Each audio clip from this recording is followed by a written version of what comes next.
Hey guys, in today's video I'm going to show you how to fix Do Not Disturb keeps turning on in Realme 14T. So let's start the video. First of all, open settings. In settings, scroll down and click on sounds and vibration and then click on Do Not Disturb. Now here you can see the option schedules. Now click on it and here you can check your schedule. Do not disturb. If you turn on your schedule do not disturb, then turn it off. After turn off your schedule do not disturb, then go back and scroll down and click on system and update.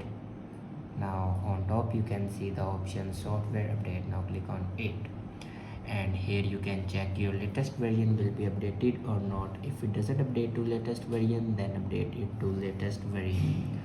After update a latest version, then go back and click on backup and reset.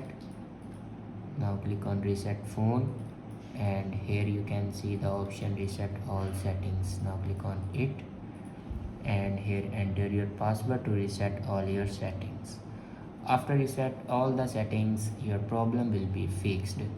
I hope this video is helpful for you. Thanks for watching.